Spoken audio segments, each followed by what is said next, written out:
শেখ হাসিনার প্রবলেম যেন থামছেই না।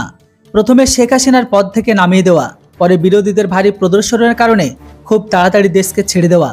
উনি ভেবেছিল উনি হয়তো দেশ ছাড়লে সবকিছু ঠিক হয়ে যাবে, কিন্তু এটা হতে তো আর দেখাই যাচ্ছে না।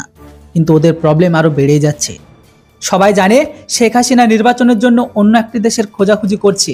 সবাই জানে শেখ হাসিনা নির্বাচনের জন্য অন্য একটি দেশের খোঁজাখুঁজি করছে। তারা বেশি সময় ভারতে একদমই থাকতে চায় না, তাই উনি ইউকেতে যেতে চেয়েছিল। কিন্তু উনি ঝটকা তখনই পায় যখন সেই সরকার তার রিকোয়েস্টকে পর্যন্ত বাতিল করে দেয়। আসলে ব্রিটিশ সরকার তাকে সমস্ত রকম আইনি সুযোগ সুবিধা দেওয়া থেকে বারণ করে দেয়। ব্রিটিশ সরকার শেখ হাসিনাকে এটাই বলেছে যে উনার খেলাফ যদি কোনো আইনি অ্যাকশন শুরু হয় তাহলে ব্রিটেন তাকে একদমই বাঁচাতে পারবে না। সেই জন্য হাসিনার ভিসা তারাও স্টপ করে দেয়। আমেরিকা হাসিনার ওপর সেই রাগকে তুলছে এখন। যখন আমেরিকার একটি মিলিটারি বেসকে বানাতে চেয়েছিল তখন সেটির জন্য বাংলাদেশের কাছে জমি যায়, যেটিতে দেখে শেখ হাসিনা সরাসরি আমেরিকাকে দেওয়া তো দূরের কথা এটাকে থেকে বারণ করে দেয়। আর সেটারই রাগ এখন আমেরিকা হাসিনার ভিসার উপর তুলছে। এই জন্য শেখ হাসিনাকে কিছুদিন ভারতে অবশ্যই থাকতে হবে। এটির মাঝে একটা খবর এটাও শুনতে পাওয়া যাচ্ছে যে সিআরপিএফ কমান্ডো যারা এই মুহূর্তে শেখ হাসিনার সুরক্ষায় আছে, যারা কিছু বাংলাদেশিকেও ধরেছে, সেই সমস্ত ব্যক্তিগুলো এই জায়গাটা ঘোরাঘুরি করছিল যেখানে আপাতত হাসিনা মজুত রয়েছে। রিপোর্ট অনুসারে এগুলো হচ্ছে হাসিনার বিরোধী দলের লোক। তারা ভেরিফাই করেছিল যে হাসিনা এই মুহূর্তে কোথায় আছে আর কোন দেশে এবার থাকবে আর এখন কি করছে। কিন্তু আমাদের সুরক্ষা বল সময় থাকতে তাদের ধরে ফেলে।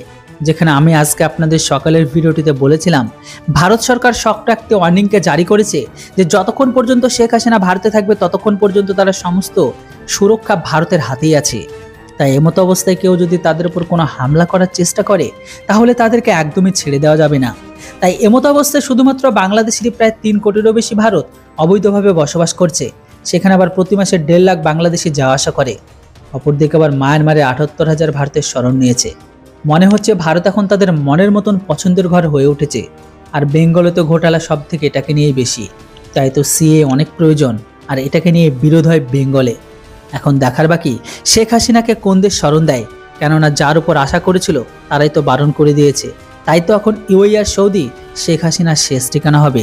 আপনারা বলুন, শেখ হাসিনাকে যদি কোনো দেশে শরণ না দেয় তাহলে শেখ হাসিনাকে কি এই মুহূর্তে জায়গা দেওয়া উচিত, না তাকে আবারও বাংলাদেশে পাঠিয়ে দেওয়া উচিত? এরপর আপনাদের কি মতামত সেটা অবশ্যই কমেন্ট বক্সে লিখে জানান। আর ভিডিও ভালো লাগলে অবশ্যই চ্যানেলটিকে সাবস্ক্রাইব করুন। Thanks for watching. জয় হিন্দ, বন্দে মাতরম।